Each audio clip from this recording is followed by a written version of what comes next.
தமிழக சட்டசபை கூட்டத்தொடர் கவர்னர் பன்வாரிலால் புரோஹித் உரையுடன் இன்று தொடங்கியது. காலை வணக்கம். எளிமையான வாழ்க்கை வாழுங்கள். That is for all. இது உழலை அகற்றிவிடும்.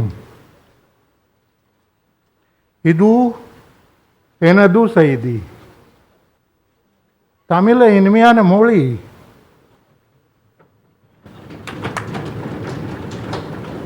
மூன்று வேளாண் சட்டங்களை ரத்து செய்ய தீர்மானம் நிறைவேற்றப்படும். தமிழகத்தில் நீட் தேர்வை ரத்து செய்ய சட்ட முன்வடிவு கொண்டுவரப்படும். நதிநீர் பிரச்சினைகளில் தமிழக உரிமைகளை பாதுகாக்க அரசு உறுதியான நடவடிக்கைகளை எடுக்கும் என்றார். மாநிலம் முழுவதும் உழவர் சந்தைகள் திறக்கப்படும். விண்ணப்பித்த 15 நாட்களில் புதிய ரேஷன் கார்டு வழங்கப்படும். மதுரையில் 70 கோடி ரூபாயில் கலைஞர் நூலகம் அமைக்கப்படும். கோவில்களின் நிதி, நிலங்கள் மற்றும் சொத்துக்கள் பாதுகாக்கப்படும் என்பன போன்ற அறிவிப்புகளும் கவர்னர் உரையில் இடம்பெற்றிருந்தது. The emphasis will be on new technologies, new method of cultivation and modernizing agriculture with the active participation of farmers, producers group.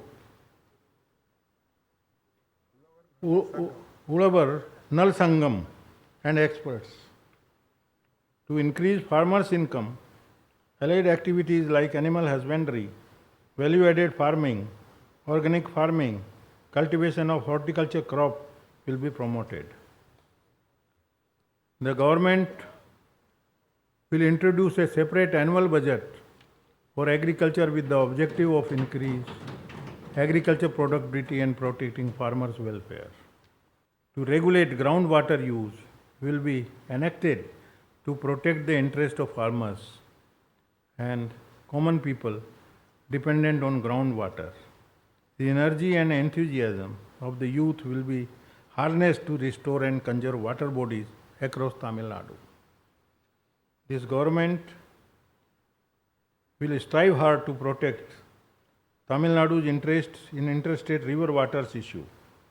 We strongly urge the Union government to reject the Meke-Dattu project proposed by Karnataka, which is in violation of the judgment of the Honorable Supreme Court.